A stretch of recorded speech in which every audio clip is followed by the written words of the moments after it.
You're listening to Canada Reads American Style, the only podcast by two librarians from Michigan who love Canada Reads and Canadian literature. Welcome our hosts, tech guru, baker, and historical romance reader Shauna, and content provider, dog lover, and nonfiction and realistic fiction reader Rebecca. Hello, and welcome to Canada Reads American Style. I'm Shauna. And I'm Rebecca. I am really excited to introduce our guest today, David Heska Wanbli Weiden. He is an enrolled citizen of the Sicangu Lakota Nation and the author of Winter Counts, which was nominated for the 2021 Edgar Award for Best First Novel, and winner of many awards, including the Anthony, Thriller, Lefty, Barry, and McCavity Awards for Best First Novel. He has an MFA in creative writing from the Institute of American Indian Arts, a law degree from the University of Denver, and his PhD from the University of Texas. Welcome, David. It's my pleasure to be here. Thank you so much for the invitation. Oh, absolutely. So just for our listening audience, as a reminder, or if we have new listeners, because we have David with us today, Shauna and I are two Michigan librarians who love Canadian literature, and we've read lots of books by Indigenous authors to the north of us. And then in December of 2020, the American Indian Library Association issued the Read Native 21 Challenge, which we've been doing all year. But I kind of decided that I wanted to really immerse myself in Native American authors.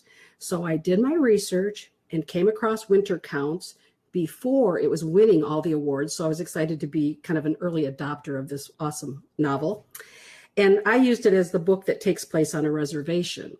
That's the category I use for my Read Native challenge.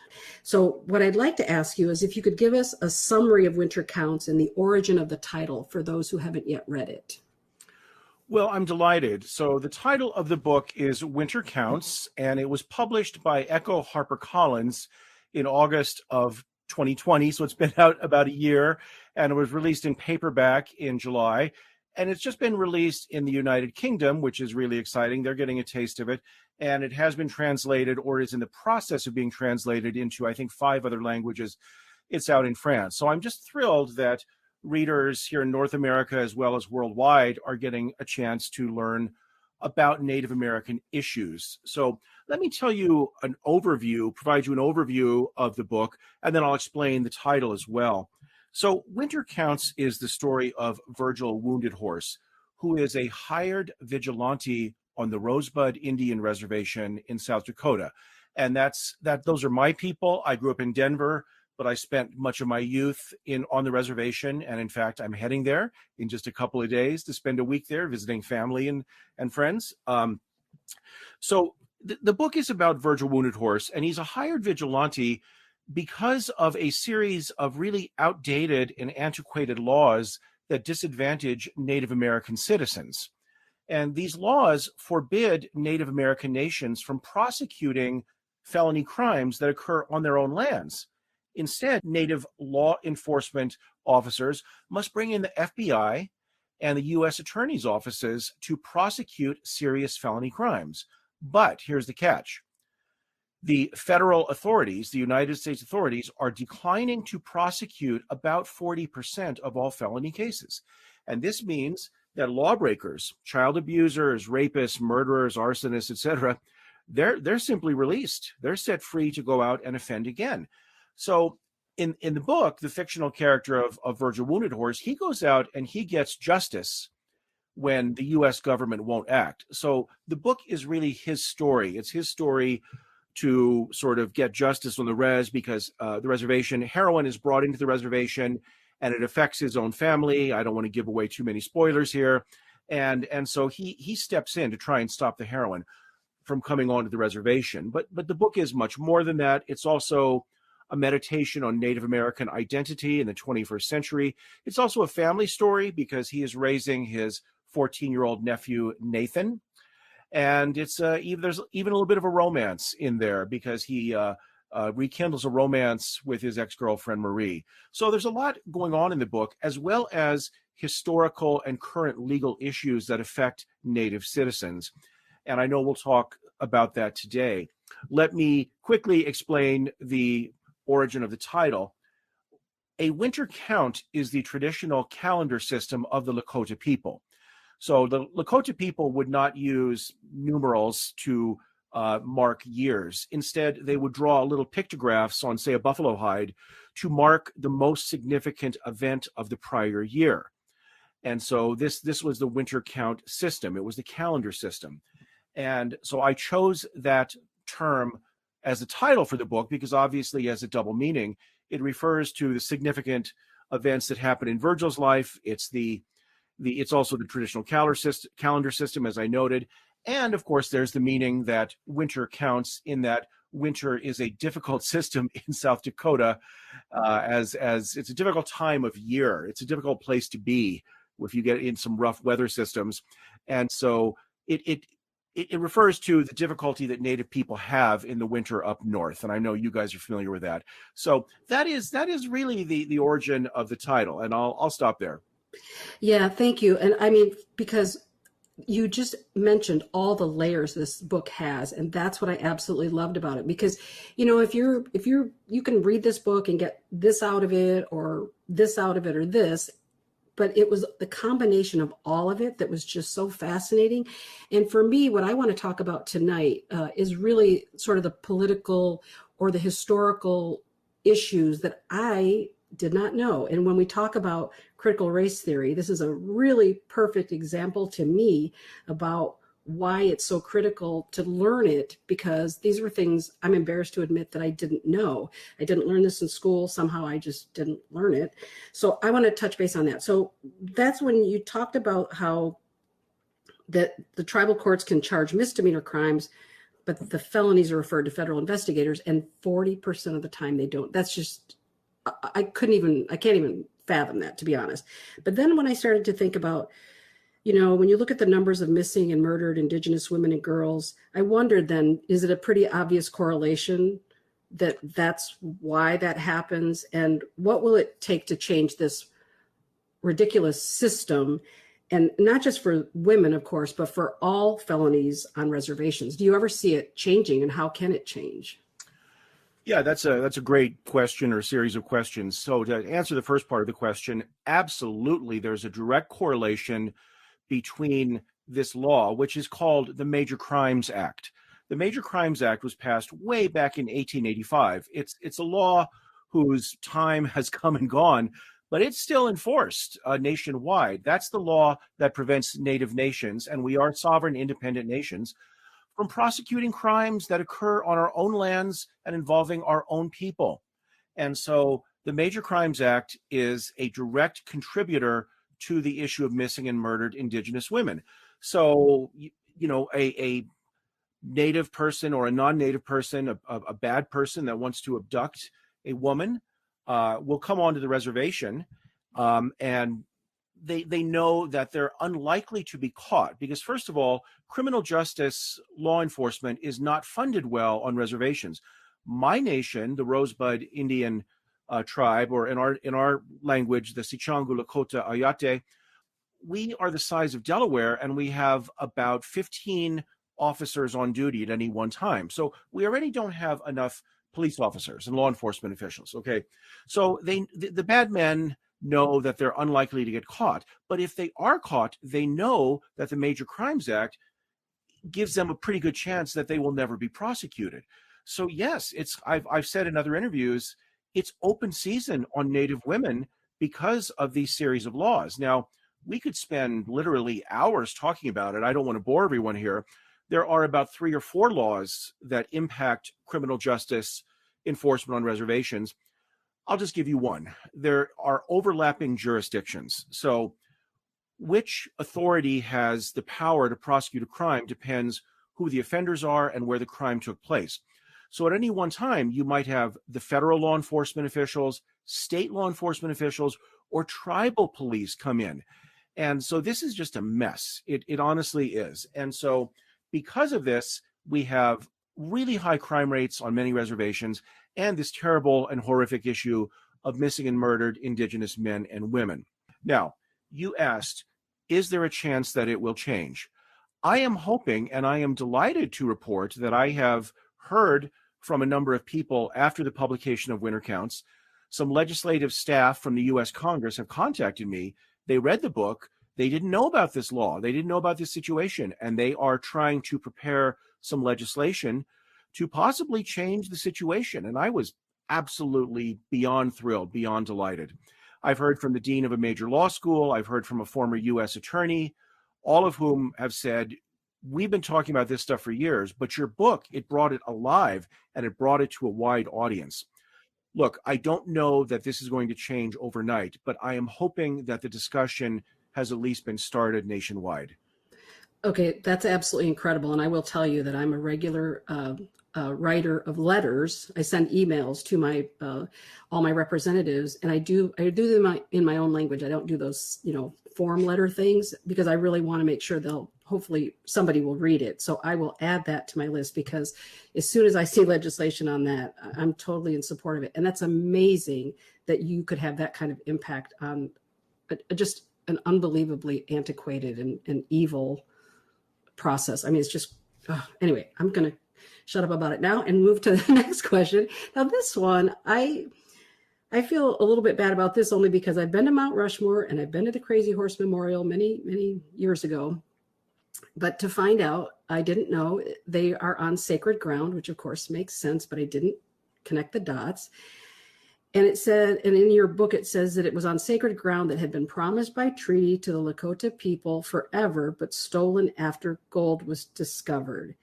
And I wondered if you think the view of these iconic vacation spots will ever change and people have a different respect for the land. Sure. Let me unpack that a little bit for folks that are listening. So the Treaty of 1868 promised really this massive amount of land, most of South Dakota, Nebraska, parts of Nebraska, Wyoming. And it was a sacred treaty, a sacred promise that was made that this land shall be yours forever. Now, this was the result of something called Red Cloud's War. Believe it or not, the U.S. Army was defeated on American soil by Chief Red Cloud of the Lakota people. And the only one of the few times that the American Army has ever been defeated on American soil, and they just didn't want to fight anymore. So the Americans said to the natives, "Hey, let's meet and let's sign an agreement and quit killing us." And the natives said, "Okay." And so they signed this sacred treaty. Now, for those who don't know, a treaty is a sacred promise. It's even stronger than a law. So I'm an attorney as well as a professor, and we have a hierarchy of promises the government makes. There's the Constitution, then treaties, then laws, then executive regulations and rules. So this is one of the most sacred promises, a treaty that can be made by the U.S. government. And of course, as you know, if you've read the book, the U.S. government broke the treaty just 4 years later because gold was discovered in the Black Hills of South Dakota. And so they broke the treaty.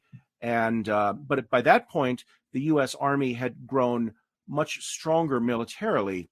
And so the Lakota people could not fight anymore. And so the sacred treaty was broken. Now the other thing I'll point out here is the Black Hills to us are sacred. They would be the equivalent of Jerusalem for Christians.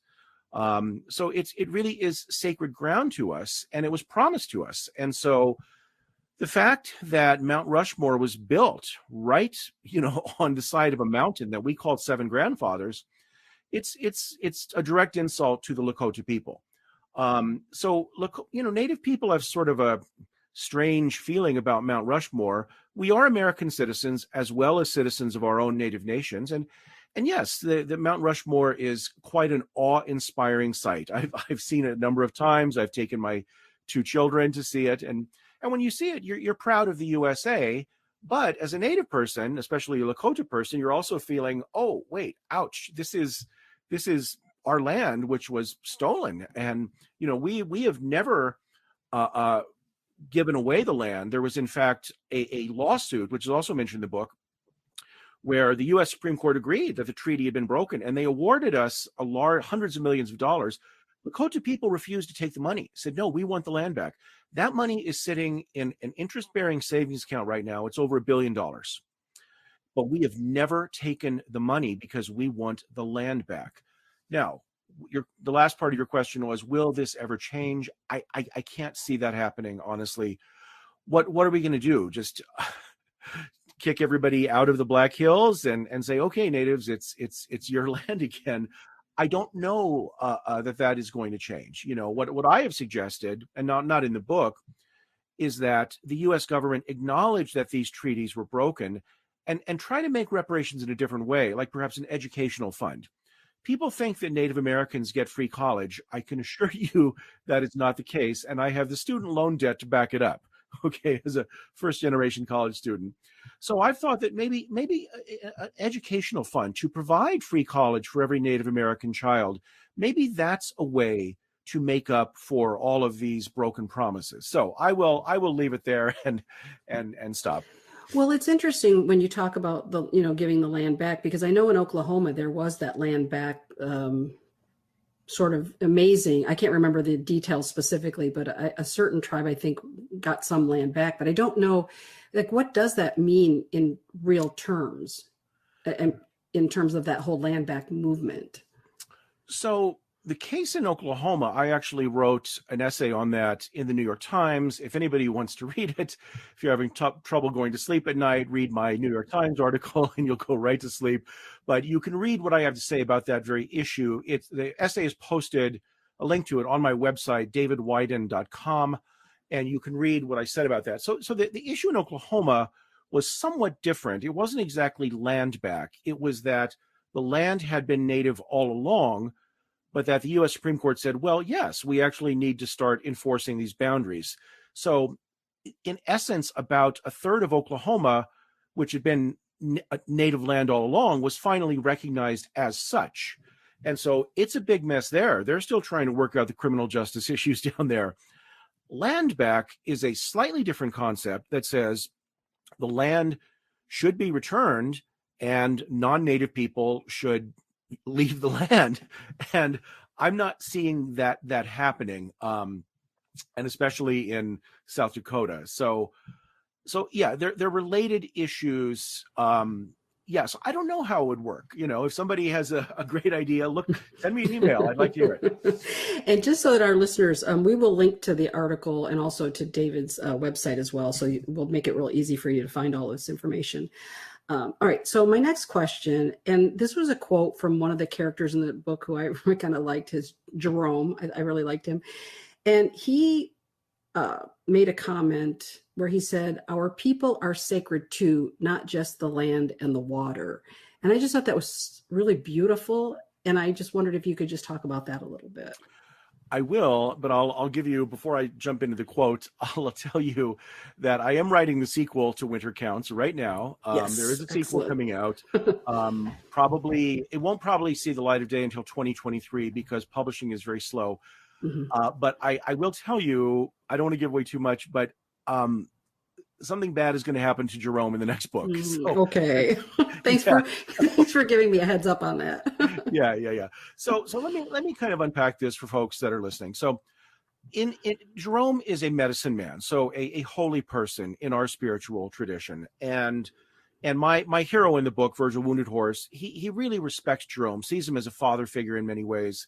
And he goes and he talks to him when he has problems. And Jerome is very, very wise. And Virgil and Jerome have a talk about justice and what does it mean to do justice? Because Virgil is troubled by being a vigilante. He knows that this is not necessarily the right thing to do in his life. He has a deep sense of morality and he's troubled by the morality of vigilante justice. So he talks to Jerome, and Jerome at one point says, well, people don't understand our concept of justice. They don't understand our worldview. They think that we worship the land and the earth, and we do steward and take good care of the land and the earth, but they don't understand that we also view our people as sacred. So this is, I find, a common misconception. People think that Native Americans, that we're so close, we love the land and the earth, and we do, but that is a not a complete understanding of our worldview, because what it is that we view people as sacred too, not just land. And so justice means acknowledging the sacredness of human beings and acting in such a way to recognize and respect that. So that's what I was trying to get at. I don't know that I was completely successful. Oh yeah, absolutely. No, that I love that part. And it's funny too because I kind of keep quotes from books that I really love, and that was just a quote that really just jumped out at me. I just thought it was so beautiful. So thank you for that. And now you did kind of mention a little bit about reparations. So I just wanted to bring up this was something new to me as well. I didn't know this about the depredation claims where white settlers could be financially compensated if attacked back in the day. And so I know, especially with everything that's happened in our world with all the protests, the African American reparations issue has been raised again. And I wondered if you think, do you see reparations for Native Americans in the future, or do you think there's a better approach? And I love the idea of the education. I wish we could open up that $1 billion and make that available to people. So anyway, I'll let you answer that. Sure. So depredation claims, this was something that was built into the American law way back when, the frontier was being settled. And by being settled, what we mean is that Native Americans were being removed from the land that we have owned for tens of thousands of years. And so to try to convince people to move to native lands where they might be killed by natives who were quite properly trying to protect what was theirs, they would often build in these things called depredation claims, which is that if a white settler were to endure some sort of loss on native lands, then he or she would be compensated by the U.S. government. So it's kind of a throwaway line in the book. Tommy, who's kind of my comic character in the book, he says, how about a depredation claim of the heart? Well, I think maybe it's Virgil says it. I don't even know. I can't remember. Yeah. Now, one of them says it. Yeah, Virgil. It's not like I wrote the book or anything, Yeah, Virgil said it.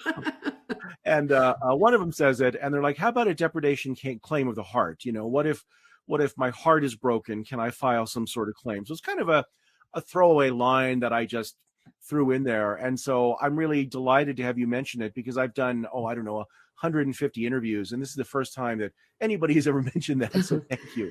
Yeah. Well, and again, that's what I loved about the book is there are so many layers. And even, I know the quote comes from that line that Virgil says, but to me, I was so shocked when I read it. I thought it's so ridiculous, but understandable in the whole, manifest destiny sort of style that we settled this country away from the people who are already here. But anyway, now I did want to ask, because I've also been to Wounded Knee, and you had a quote, which I wanted to have you explain or talk a little bit about, because I thought this was fascinating as well. When you referred to Wounded Knee, you said it, quote, represents the end of the Indian era when natives lived freely on our traditional lands, unquote. And I wondered if you could just talk about that a little bit. I would, but I'd like to return just for a moment to the issue of reparations, especially for folks that are listening in and maybe don't know about this issue. Again, so my day job, I am a professor of Native American studies as well as a writer. And so I teach these issues. So let me just point out here. So a depredation claim is something slightly different than the idea of reparations. Now, the issue of reparations, what a reparation is for folks that are listening is, I think we probably all know, it is a financial settlement for some past harm. Now, there have been reparations paid in the United States. Indeed, fairly recently, the U.S. government gave substantial financial reparations to those citizens who were, during World War II, Japanese citizens, Americans, but of Japanese heritage, that were put into these internment camps. And so we paid substantial financial reparations to them or their surviving heirs for the 3 years that they were treated so terribly in these internment camps. So there is a very strong precedent for paying reparations. And now the problem is, how do you value it? If 3 years in an internment camp is worth $1 billion, what could the reparation be for hundreds of years and the theft of the North American continent and the genocide of 100 million Native American people? How do you compensate for that? I mean, there really isn't enough money in the U.S. Treasury. And so my students and I, we talk about this a lot. And, and again, the idea is, could we set up an educational fund? Could we do something? Because at this point, there had been no reparations paid for Native Americans who we have certainly been harmed, at least as badly as some of the other groups. So it's an issue that we would certainly like to see. Not that we're money hungry. It's just that we would like our land. We would like to be compensated for some of what we've lost. I'll give you a quick example. On my reservation, I quote unquote own 3 pieces of land. On the Rosebud Reservation, I quote unquote own 3 little plots of land. But I don't really own it because that land is held in trust by the federal government. They decide what to do with it. I have no say in it. I'm not even allowed on my own land. Right now, the federal government has seen fit to lease out my land to 3 white ranchers. And so they operate cattle ranches on my land. And I receive rent every 6 months from those ranchers. My last payment was $1.29 for 6 months of rent. So you can see it's a fairly nominal amount, to say the least. This is emblematic of what's going on. I supposedly own land, but I don't really. I can't sell it. I can't build on it. I can't decide what to do with it. It seems to me that we should be owed some sort of reparation for the land that was taken. So this is just a brief introduction to the issue of reparations. So if you want to add on to that, I'm happy to stop here, or I can move right on to the Wounded Knee quote. No, that just blows me away that you have land, but that it's your land, but it's not your land. And that they set the price apparently to these ranchers, and you get that's an insulting rent. And there's, again, nothing that can change that, or is there, I'm kind of gobsmacked on that one. Well, to be fair, now I'm sure if anybody's listening and they have some awareness of Native American issues, they're probably screaming right now, because what about the Cobell land buyback program? So to be fair, there was a lawsuit about 10 years ago. It stretched on for a decade, called the Cobell lawsuit. So this Native American woman who worked for the U.S. government, Eloise Cobell, she discovered that the U.S. government had been systematically cheating Natives of the pittance that we get for these rents and such. All of this money is kept, the tiny bit of amount that I get, tiny amount of money that I get, is kept in a federal bank, a federal account called an IIM account. So every Native person that has some sort of financial interest, land or mineral rights or something, our money is kept by the U.S. government. Well, surprise, surprise, she discovered that the U.S. government had been systematically taking that money, cheating us out of it, literally like embezzling the money from the poorest citizens in America, embezzling the money away. And she blew the whistle. And there was a massive lawsuit that discovered, hundreds of millions of dollars had been stolen from the poorest people in America. And so we won the lawsuit, but the U.S. government refused to pay for about 6 years. So finally, in the Obama administration, they negotiated a settlement that was just a fraction of what the jury awarded, because what could we do? The U.S. government wouldn't pay. They said, we're not going to pay it. And so we finally negotiated this settlement that was not even what we had won in court. And part of that was something called the Cobell land buyback. So we were offered the chance to sell our pieces of land back to the government. But as you can guess, the amounts that were offered were low and insulting. I was offered $100 or so for my land. And even, look, even though I don't really own the land, I own it at least in name, and I wanted to pass it on to my boys, and I didn't want to give up my interest just for a paltry $100. So to be fair, there was an effort. Most Natives did not, quote unquote, sell back their land, sell back their lands to the federal government. Most of us hung on to it, and now that program is largely over. So yeah. Anyway, it's probably more detail than you wanted. No, I do want to be fair. No, I love all the detail. This is really fascinating. And even when you say, to be fair, that there's another side of the story, it's still $100 for your property. For your land. It's just, yeah. Anyway, I'm going to try and keep moving on here, because that's why I say I'm learning things that I didn't know. And this is what really bothers me about the whole argument about, critical race theory and how we shouldn't teach it or whatever. And I just feel like if any, halfway thinking human being hears these stories, how can they feel otherwise? I just don't understand that. So I really do appreciate you going into this level of detail for us. Thank you. But yeah, we'll go back to the Wounded Knee quote, which is that Wounded Knee represents the end of the Indian era when natives lived freely on our traditional lands. If you could talk about that. I would be thrilled to, and I'll do yet one more digression because I just want to point out to listeners, I think, because I'm thinking now, anybody listening to this broadcast probably would say, oh gosh, do I not want to read that book? You know, it sounds like it's just a dry, boring treatise on native complaints. I do want to point out that the book hopefully is something of a page turner. It is it's a crime thriller.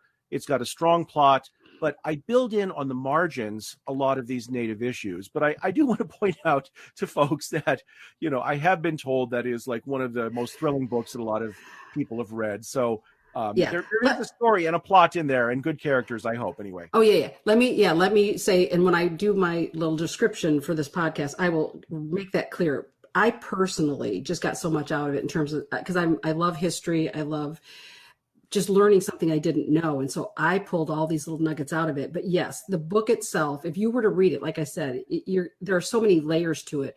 And just because this is my take on it, I don't want anyone else to not read this book because of it. Again, think of all the awards it's won, and it's incredible. And there's going to be a sequel. So that's what's most important. So I promise everybody you will love this book. Okay. That was my disclaimer. Okay. Go ahead, David. Fair enough. So let me, and it's been optioned for film as well. So, but we'll see if and when that actually happens. A well-known production company does have it, but as of this point, I don't really know anything.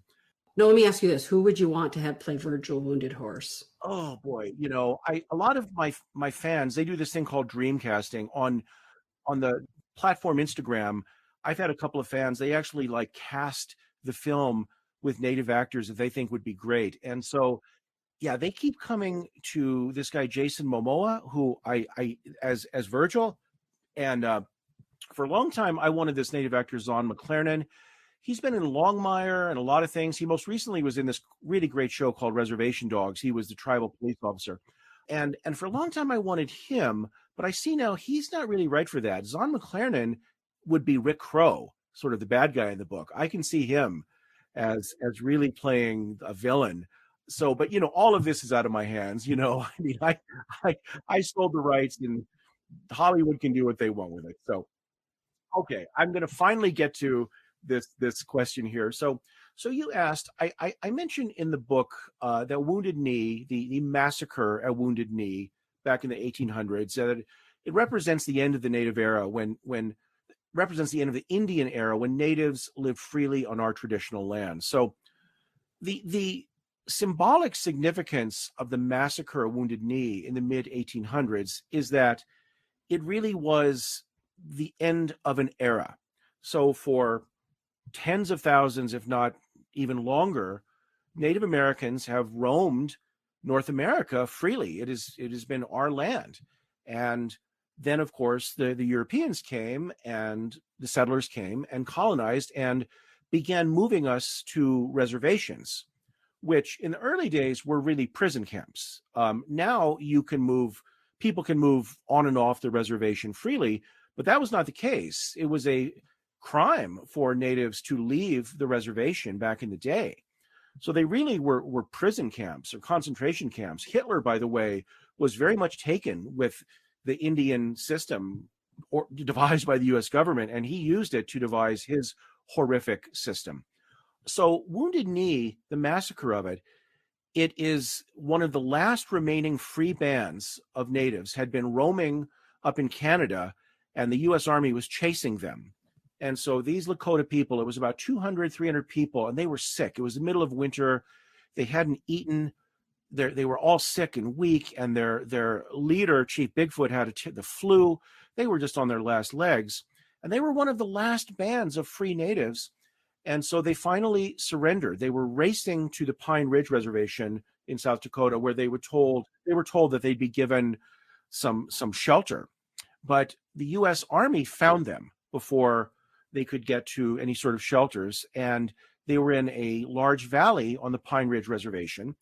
And what happened at the massacre is, it's kind of disputed what happened, but what we believe what happened is there was a native person there in the band, and he was deaf and he couldn't hear. And so when he was told to put down his arms, he couldn't hear or he didn't understand. So he didn't put down his weapon. And so the U.S. Army just started shooting. Now, everybody else had disarmed. So this was a almost completely unarmed group of mainly sick men, women, and children, babies. And it was one of the most horrific massacres ever. The Army literally chased little babies across the plains and shot them in the head. You know, women were screaming. There was no attempt just to round these people up and imprison them. It was a slaughter. It was just a slaughter. And how anybody could, you know, shoot a little baby in the face, I don't understand that. And so, you know, only, you know, a handful survived. But word got out among native lands, what the U.S. Army, that they were willing to just murder women, children, babies in the most awful ways. And that really broke the spirit of natives. And so the time in which natives had roamed freely and been able to have some dignity in their lives, that ended with the massacre. And after that, we were a colonized people, you know, forced onto these little plots of land where we were humiliated and not given our freedom or any respect or dignity. So Wounded Knee really is kind of where it's where we place the marker between traditional native ways and what was to come after that. All right, so I have just two kind of quick questions. Well, this might not be a quick question, but I do want to say one thing, because the one message I also don't want to leave people with is the tragedy and trauma that Native Americans have suffered at the hands of the U.S. government and the people here. So I'm wondering if you want to say something really positive and uplifting that's really great and awesome. And then I have one final question after that. Oh, thank you so much for the ability to expand upon that. Because look, when you're Native American, there are a lot of tragedies that we carry around with us. There's a passage that I often read in the book where Virgil muses. He's like, I wonder what it would be like to not be Native, to not have to carry around the murdered ancestors, the stolen land, the trauma that every Native person carries. And so, you know, anybody listening to this, you know, would probably think that, oh, this is just dark and all it is just natives, you know, talking about trauma and what they've lost and all that. But actually, I wrote the book to be a celebration of Native life. Reservation life is hard in many ways because economic development there is not good. The unemployment rate is about 85%. We have a lot of problems on the reservation, but it's also a wonderful, joyful place with a people that have a strong culture and a strong love for each other. So the book is also a celebration of the joy, the humor, the resiliency of Native American people. And that, I think, is what most people take away from it, because we're not a defeated people. We're a people that survived even under the worst conditions possible and still managed to have children and joy and laughter. Natives are some of the funniest people I know. If you've been watching that show, Reservation Dogs, on Hulu, it's hilarious. You know, Yeah. The book really is a celebration of Native American life, culture, and of reservations. So thank you for the chance to talk about that. Yeah, and I have to say, for those women out there, especially who really love a good love story, there's also a wonderful love story in it as well with Virgil and Marie. So I love that too. So that was really beautiful. Now, my last question for you is, since you teach Native American studies and we are participating in the Read Native 21 Challenge, are there any Native American authors on your syllabus or anybody that you might want to highlight for us that we could also include? Oh boy, so many. Thank you. I know. I always love this question when I get it. So I often get a question from people that have read the book and they want to know more about Native American issues in a non-fictional sense, but they don't want to read a history textbook or a Native American studies textbook because it's dry, and I get that. And so the book that I recommend to them is by my friend David Treuer, Treuer. I'm pretty sure that's right. And it's called The Heartbeat of Wounded Knee. Now, it is a book of history, but it is not dry. It is wonderful. It's a page turner. It was nominated for the National Book Award, I think, in 2019 in nonfiction. And it is a wonderfully readable book. And it's obviously written from a Native perspective. He's a Native person from Minnesota. But it is, if you want to learn more about these issues in an engaging, interesting way, I really can't recommend that book enough. So that would be sort of the nonfiction book that I would recommend. For fiction, there are a lot of great books. We're in this wonderful time where Native American writers were kind of flowering everywhere. 1,000 flowers are blooming. It's no longer just a handful of writers dominating the scene. We've got crime writers like myself, and we've got science fiction writers, horror writers. So let me just give you a couple of those. My good friend, Stephen Graham Jones, who lives in Boulder, Colorado, not too far from me, he writes some of the best indigenous horror out there. So his book, The Only Good Indians, was a bestseller, and it's a great native horror book, if that's your thing. My friend Brandon Hobson is a Cherokee citizen. He writes what we would call traditional literary fiction. He writes about Cherokee myths and legends, and it's great stuff. His book is called The Removed. Kelli Jo Ford is another Cherokee citizen. She has a great book, Crooked Hallelujah. There we go. That's the name of it. And I would be remiss if I didn't mention my partner, the native writer Erika Worth. She has, we live together, so she's in another room here. She has a great book out set in Denver called Crazy Horse's Girlfriend that a lot of people have called a YA young adult classic. But I'm most excited for her. She signed a contract with a big New York press, and she has a book coming out in about a year called White Horse. And then I'll close with another fantastic young adult novel by Angeline Boulley. Now I'm forgetting the name of it. It's the Firekeeper's Daughter, right? Firekeeper's Daughter. That's right. Yeah, That's right. yeah. And I was just emailing with her the other day, and boy, you want to talk about a book that's taking the YA world by storm. That was #1 on the New York Times list for a while, and she's just a lovely person. And I've read some of that book, and it's a crimey book, but more of a young adult. It's for children and young adults, and that's a good one as well. So, all of this is happening in just the last 5 or 6 years. So what a wonderful time it is. Plus, to be a native writer, plus all this stuff on the TV that we've talked about. I've mentioned Reservation Dogs a few times, but there's also a great show called Rutherford Falls, which I found to be hilarious. I just loved. And there are movies coming out, and it's just a great time to be a native artist. You just wrapped that up so beautifully. And thank you so much, David, for talking with us today. And again, I'm going to make it clear in my notes for the description of this is that you're really going to love this book. So don't just think of it as this, it's celebratory. It's wonderful. You learn something, but it's just fabulous. So anyway, thank you so much, David, for joining us today. Thank you so much for the invitation. Don't forget to like, comment, and subscribe, and tell all your friends about Canada Reads American Style. Bye.